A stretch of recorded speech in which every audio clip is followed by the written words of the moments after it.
I'm looking at this wheel gap. Let's see, I'm gonna go straight up from the center of the wheel.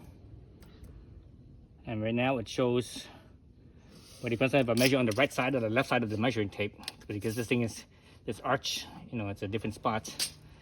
But I go straight up from the center of the wheel.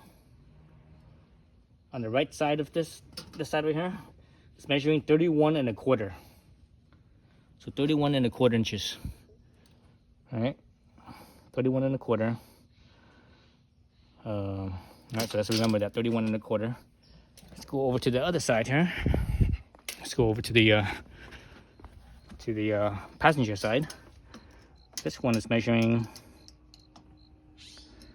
a little bit less. This one's measuring 31.125. On the right side, actually, I should be measuring the back side, not the front of it. So the back is same thing, 31.125. So 31.125 on the passenger side, 31.25 on the driver's side. All right, so let's actually measure the front wheels too, since we're at it, because it might change the height of the front wheel a little bit.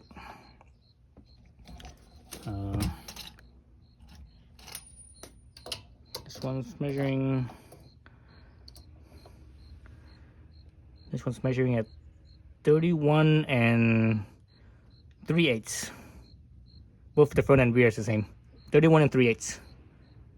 So 31.375. 31.375. So it's even bigger than the rear. The front is bigger than the rear. I do have stuff in my rear though. I do have my I don't have too much stuff. I do have, you know, some stuff in the trunk. This one's only 31.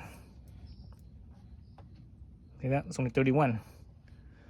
This one's even less. That's surprising. All right, here's the Crosstrek. So this is the after. Now I have the Rallitek. You see the Rallitek springs in there. Let's see what it looks like now. Let's see, halfway, right in the middle. So it's right in the middle. So here I'm looking at the back, towards the back side. So it's 32 inches. So what was it before? 31.5, I think. I don't remember now. But anyways, now it's 32 inches. So that's the driver's side. Let's go over to the passenger side.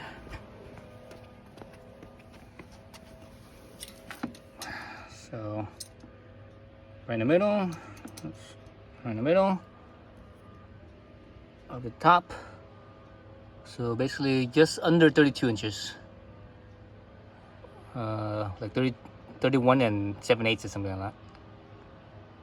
So all right, so there it is, before and after. So I did drive the car up and down the driveway, because when you jack up the car and you lower it back down, the height's not correct. You have to drive back and up and down to get the height back to normal. So that's the height. Again, this is right after the springs. So once these springs break in and settle in, it'll squat down a little bit more, I think, probably. But realistically, springs, at least in my experience, springs takes about 3,500 miles to fully settle down and break in. So you know, it'll be a while. But anyways, so that's that. All right, so my Rallitek springs are in. Right, you see it's blue. So let's measure the after. It's my tape measure. What was it before? It was 31 something, 32, something like that. I forget what it was now. Okay, so it's centered. So now it's 31.125 on the driver's side, 31.125. So the lower side was the driver's side, 31.125.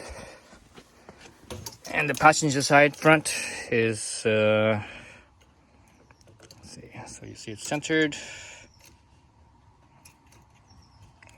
straight up. This one is 31.5. So 31.5.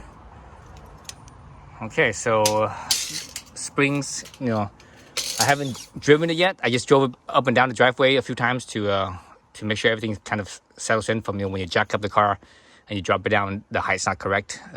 You measure it, you have to drive it to, you know, let everything set back to what it was.